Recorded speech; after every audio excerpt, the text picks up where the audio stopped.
नमस्कार दोस्तों, स्वागत है आप सभी का एक्सपर्ट क्लासेस साधना त्यागी प्लेटफॉर्म में।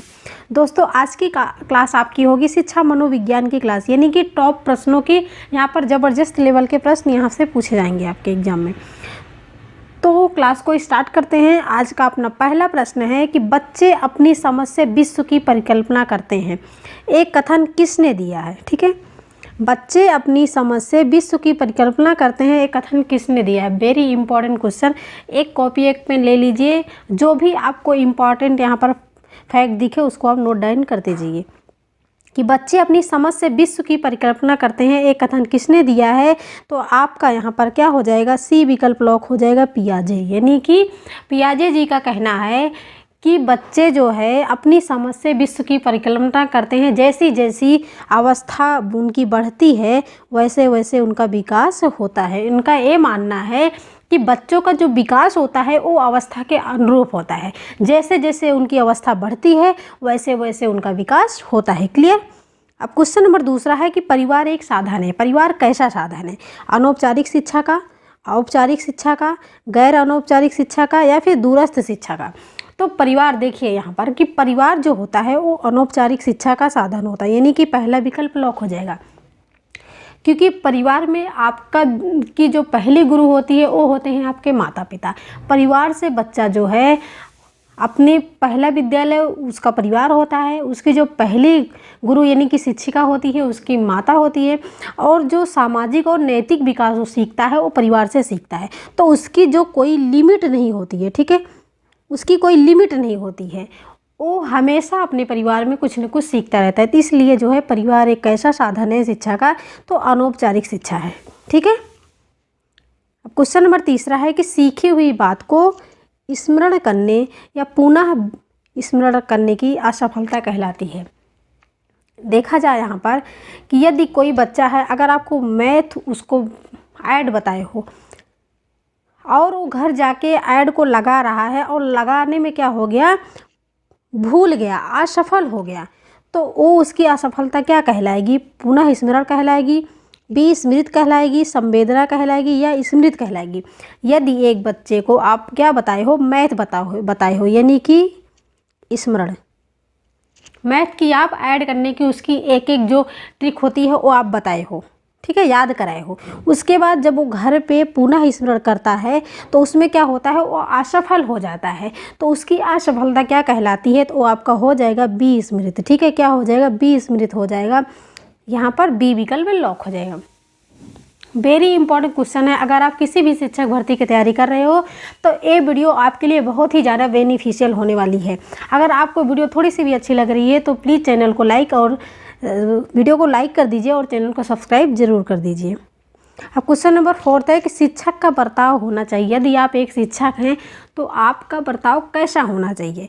शिक्षाप्रद होना चाहिए, प्रजासनात्मक होना चाहिए, आदर्शवादी होना चाहिए, या फिर निर्देशात्मक होना चाहिए। तो देखो निर्देशात्मक क्या हो कि आपका निगेटिव पॉइंट है, क्योंकि निर्देश नहीं दोगे आप बच्चों को। ठीक है, यहाँ पर आपका आदर्शवादी यानी कि सी विकल्प लॉक हो जाएगा कि अगर यदि आप एक शिक्षक हो तो आपका बर्ताव जो होता है वो आदर्शवादी होना चाहिए, सभी के प्रति आदर्शपूर्ण व्यवहार रखना चाहिए। तो इसलिए यहाँ पर 4 का सी विकल्प लॉक हो जाएगा। क्वेश्चन नंबर 5 है कि सीखने की प्रोजेक्ट विधि किस अवस्था के लिए उपयोगी है। प्रोजेक्ट विधि, यदि आप बच्चों को प्रोजेक्ट विधि के द्वारा पढ़ाते हो, दिखा के पढ़ाते हो, उससे क्या होगा कि बच्चे जो है बहुत जल्दी उसके लिए एक्टिव होंगे, उनको बहुत जल्दी चीज़ें समझ में आएंगी। तो बाल्यावस्था, किशोरावस्था, पूर्व बाल्यावस्था या फिर उपयुक्त सभी, तो जो प्रोजेक्ट विधि है वो किस अवस्था के लिए उपयोगी है। यदि बाल्यावस्था है तो अगर आप उसको चीज़ें दिखा के पढ़ाओगे तब भी उसके लिए उपयोगी है, किशोरावस्था है तब भी उसके लिए ठीक है, पूर्व बाल्यावस्था है तब भी उसके लिए ठीक है। तो इसमें यहाँ पर डी विकल्प लॉक हो जाएगा कि सीखने की जो प्रोजेक्ट विधि होती है वो सभी अवस्था के लिए, ठीक है, सभी अवस्था के लिए उपयोगी है। क्लियर। अब क्वेश्चन नंबर 6 है कि सूझ या अंतर्दृष्टि के सिद्धांत का प्रतिपादन किसने किए। सूझ या अंतर्दृष्टि के सिद्धांत का प्रतिपादन किसने किया। क्या थॉर्नडाइक ने किया, हेगार्टी ने किया, गेस्टाल्टवादी मनोवैज्ञानिक ने किया, या फिर स्किनर ने किया। तो यहाँ पर आपका सी विकल्प लॉक हो जाएगा, गेस्टाल्टवादी मनोवैज्ञानिक।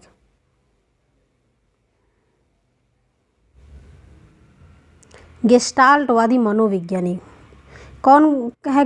गेस्टाल्टवादी मनोवैज्ञानिक कौन है? तो हो जाएंगे आपके कोहलर, कोप्फा, ठीक है, और वर्दाइमर। तो इन्होंने सूझ या अंतर्दृष्टि के सिद्धांत का प्रतिपादन किया और अपना प्रयोग किस पर किया? तो एक किया चिंपैंजी पर। किस पर किया? तो चिंपैंजी पर किया।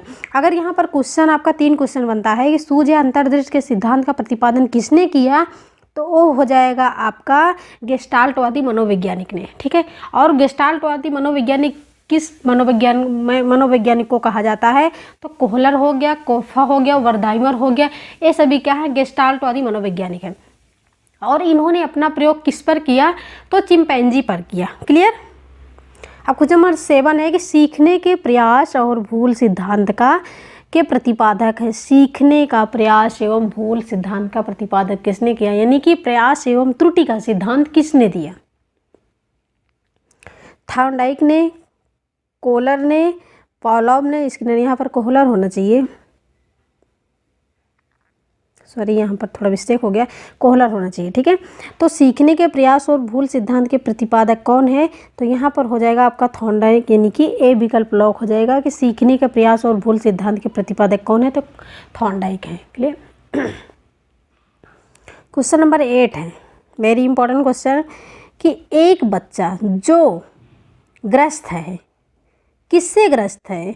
एक बच्चा जो ग्रस्त है, किससे ग्रस्त है? वह सा और वाज और न्यूक्लियर और अनक्लियर में अंतर नहीं कर पा रहा, यानी कि वो सा और वाज,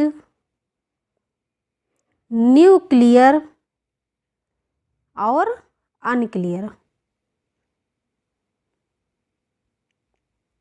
अनक्लियर में क्या नहीं कर पा रहा? अंतर नहीं कर पा रहा है। तो वो किस विकार से परेशान है, यानी कि लर्निंग डिसेबिलिटी किस विकार से ग्रस्त है?